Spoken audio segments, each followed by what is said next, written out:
Hello friends, myself Ahir Dr from RBNB College Rampur. Today I deliver a lecture on rotational dynamics.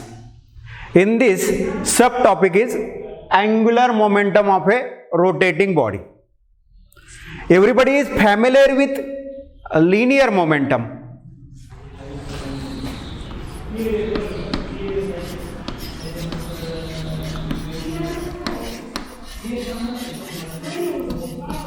This linear momentum is in a linear motion which is given by P. It is a vector quantity. Everybody knows that linear momentum is a vector quantity, and this vector P bar is equal to m into V bar.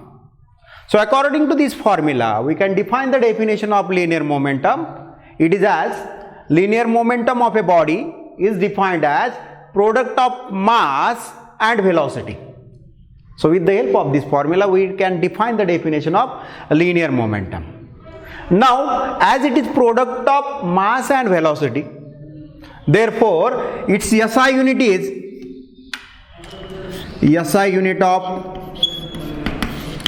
linear momentum is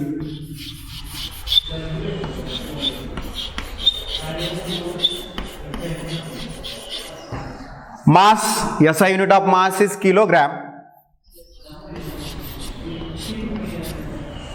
Velocity, SI unit of velocity is meter per second.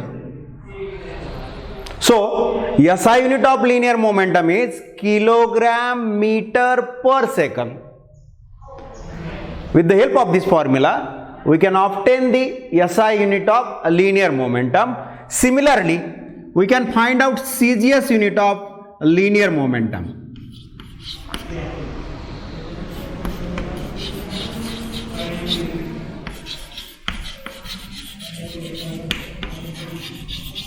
It is CGS unit of mass is gram, CGS unit of velocity is centimeter per second, and that's why CGS unit of linear momentum is gram centimeter per second. Also, we obtain the dimensions of linear momentum.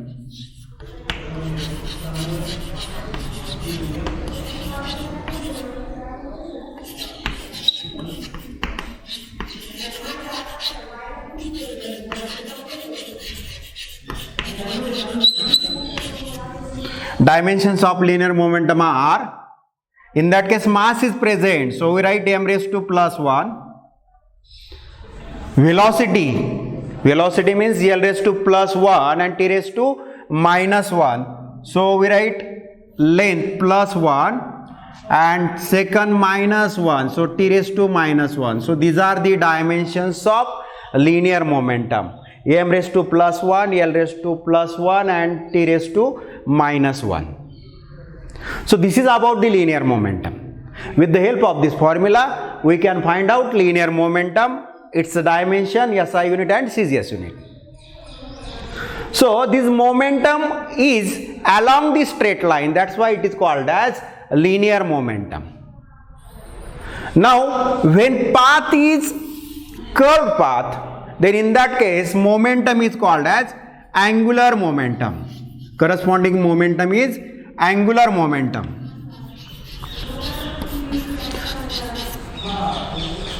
Now this angular momentum is defined as moment of linear momentum. Simply, in simple word, we can say that what is angular momentum? Angular momentum is moment of linear momentum, and which is shown by, this angular momentum is shown by L bar. It is also vector quantity. So we write L bar is equal to moment of linear momentum. So we write R bar cross P bar, where R bar is moment R and P is a linear momentum. So with the help of this formula, we can define the angular momentum. This angular momentum is simply moment of linear momentum, as it is vector product. So magnitude of angular momentum is equal to product of magnitude of both these two vector and sine of angle between them. But you know that these vector r bar and p bar are perpendicular to each other. So in that case, this theta is equal to 90 degree. As theta is 90, then sine 90 is equal to 1. Sine 90 is equal to 1. Then we get this angular momentum is equal to r into p. We get formula for the angular momentum. So this is equation 1. In angular motion, angular momentum is equal to r into p, because we know that this vector r bar and p bar are perpendicular to each other. There is angle between them is 90 degree, and that's why we get magnitude of angular momentum is r into p. Similarly, magnitude of linear momentum is m into v. So we can say that linear momentum in linear motion is given by p is equal to m into v. Angular momentum in angular motion is given by L is equal to r into p. With the help of this formula, again we can say that what is the definition of angular momentum? Angular momentum is moment of linear momentum. With the help of this formula, we can find out SI unit, CGS unit and dimensions of the angular momentum. So in that case, we can say that SI unit of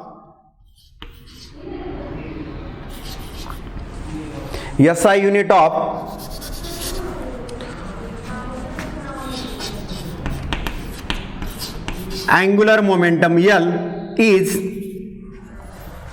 now here R is measured in terms of meter, so we write meter into SI unit of linear momentum, that is equal to kilogram meter per second. Rearranging this one, this meter into meter will become meter square, and that's why SI unit of angular momentum is kilogram meter square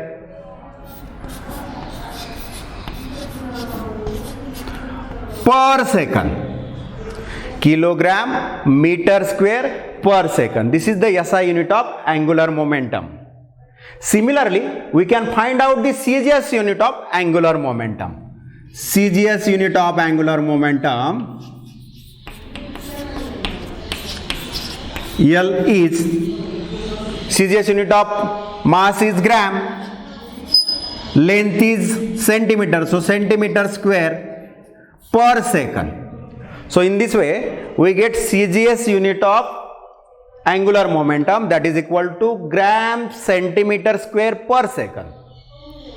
Now we also obtain the dimensions of angular momentum. So dimensions of angular momentum are m raised to plus 1, because here kg raised to 1, so mass is only one time, so we write m raised to plus 1. Here length is 2 times, so we write L raised to plus 2 per second. So here time is minus 1. So these are the dimensions of angular momentum. Dimensions of angular momentum are m raised to plus 1, L raised to plus 2 and T raised to minus 1. So in this way, we study the angular momentum and linear momentum, and we obtain the dimension SI unit, CGS unit and dimension is CGS unit, SI unit of the angular momentum and linear momentum. Now in this chapter, we have to study the angular momentum of a rotating body. So for that purpose, we consider a rigid body which having mass capital M. So we write here capital M is the total mass of rigid body.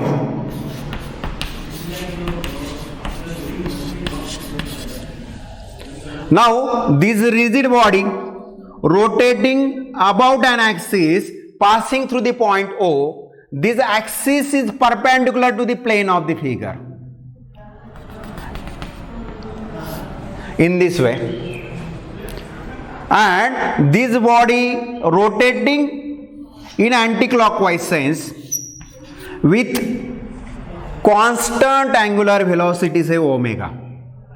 So we write omega is the angular velocity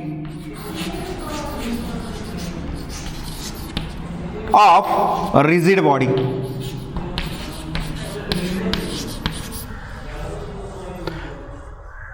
So we know that the total mass of rigid body is capital M, and this body rotating about an axis passing through the point O, which is perpendicular to the plane of the figure. This rigid body consists of n number of particles whose masses are m1, which is situated at distance say r1 from the axis of rotation. Another particle which is situated at another position whose mass is m2, which is situated at distance r2 from the axis of rotation. We consider another mass m3, which is situated at distance r3 from the axis of rotation. This rigid body consists of n number of particles. So for last particle, its mass is mn, which is situated at distance rn from the axis of rotation. So we said that we can write a rigid body consists of n number of particles whose masses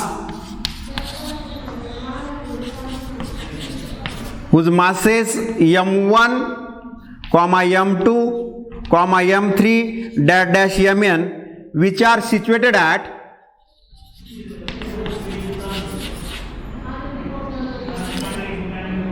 distances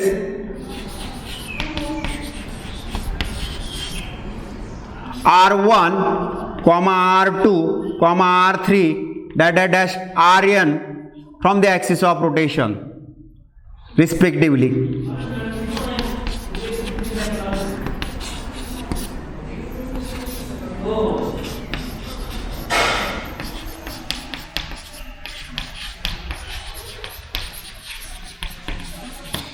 As you know that omega is the angular velocity with which a rigid body rotating in an anticlockwise sense.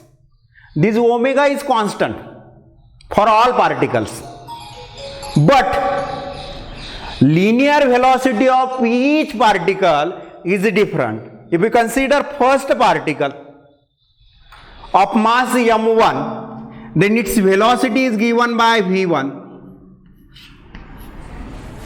Now these v1 and r1 are perpendicular to each other. Similarly, if we consider second particle of mass m2, then its velocity is v2. For third particle, its velocity is v3, which is perpendicular to r3. And for last particle, its velocity is vn, which is perpendicular to rn. So always remember that this velocity of each particle is perpendicular to that distance from the axis of rotation. If we consider first particle, then v1 is perpendicular to r1, r2 is perpendicular to v2, and so remember that this linear velocity is perpendicular to the r, which is distance between particle and axis of rotation. Now, when this rigid body rotating about an axis passing through the point O, which is perpendicular to the plane of figure in anticlockwise sense with constant angular velocity omega, then this particle performs a circular motion about an axis and that motion is uniform circular motion with constant angular velocity, say omega. So for all particles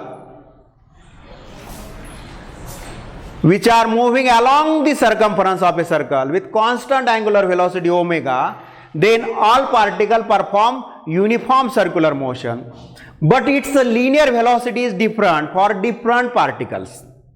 So now we have to find out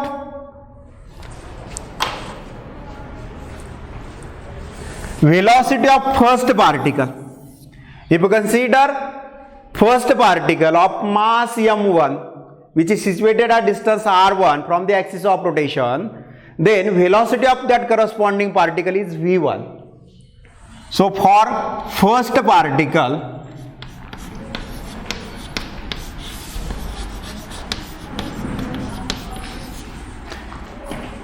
we know the relation between linear velocity and angular velocity. V is equal to r omega. So for first particle, it will become v1, that is equal to r1 omega. We know that omega is constant. So for first particle, linear velocity will become v1 is equal to r1 omega. Now if you consider second particle,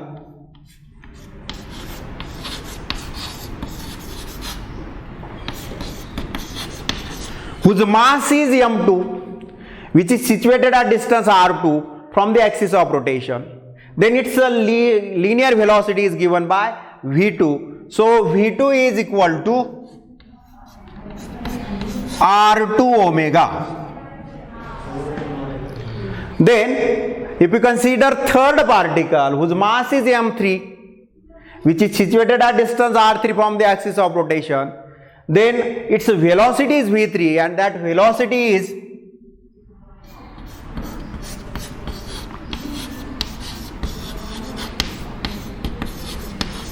v3 is equal to r3 omega. In this way, omega is always constant. Only linear velocity goes on changing. In first particle it is v1, for second particle it is v2, for third particle it is v3, and if you consider n number of particles, for last particle velocity is vn. Velocity is vn and its mass is mn, which is situated at distance rn from the axis of rotation, and that's why we get vn is equal to rn into omega. In this way, we find out linear velocity of each particle. Now for linear momentum, we know formula for linear momentum, P is equal to m into v. If we consider first particle, then its momentum is given by P1. P1 is equal to m1 v1, because formula for momentum is P is equal to m into v, and that's why for first particle, its momentum is given by P1 is equal to m1 v1. For second particle, it will become P2 is equal to m2 v2. For third particle, momentum is P3 is equal to m3 v3. If you consider last particle, then its momentum is given by Pn. Pn is equal to mn vn.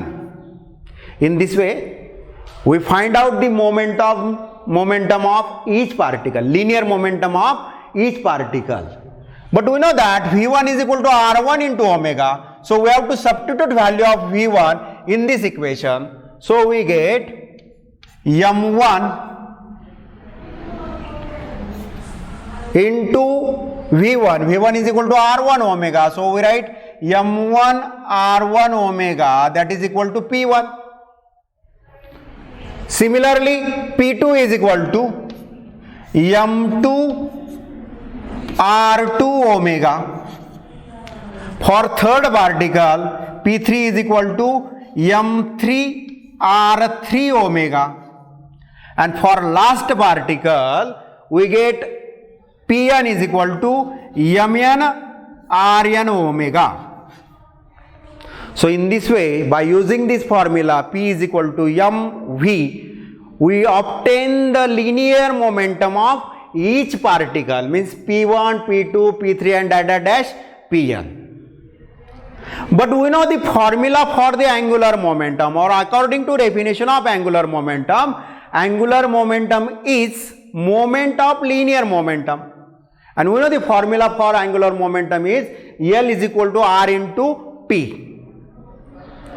As formula is equal to L is equal to R into P, therefore for first particle angular momentum is given by L1. For first particle angular momentum is given by L1. So for this particle angular momentum is L1, and that L1 is equal to R1 into P1. That is equal to R1 into P1.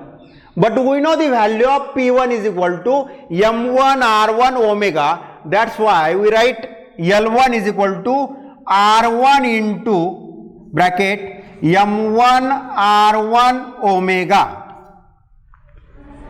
By simplifying this, we get finally L1 is equal to M1 R1 square omega, because this R1 into R1 will become R1 square. So we get L1 for first particle, that is equal to M1 R1 square omega. Now for second particle we write L2. For second particle L2 is equal to, formula of angular momentum is R2 into P2. We substitute value of P2. So we get R2 into M1 R1 omega. On simplifying this, we get L2 is equal to this R1 into here M2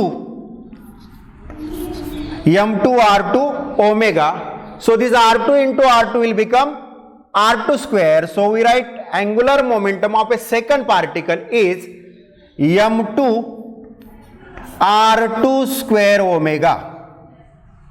Similarly, for third particle, we can write directly its angular momentum is equal to L3, that is equal to R3 into P3, and finally we get L3 is equal to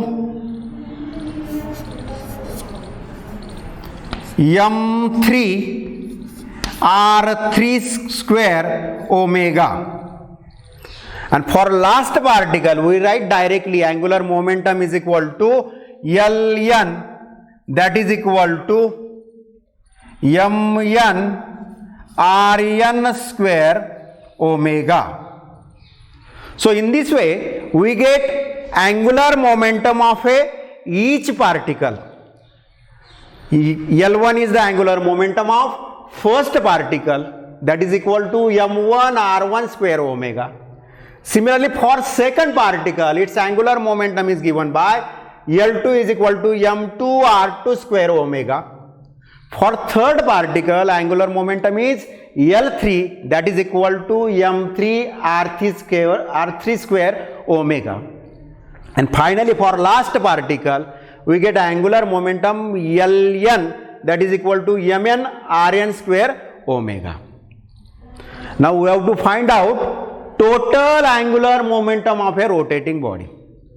This total angular momentum of a rotating body is equal to sum of all angular momentum of individual particles. So total angular momentum is given by L is equal to L1 for angular momentum of first particle plus L2 angular momentum of second particle plus L3, that is the angular momentum of third particle, and plus dash Ln angular momentum of last particle. Now we substitute values of L1. L1 is equal to M1 r1 square omega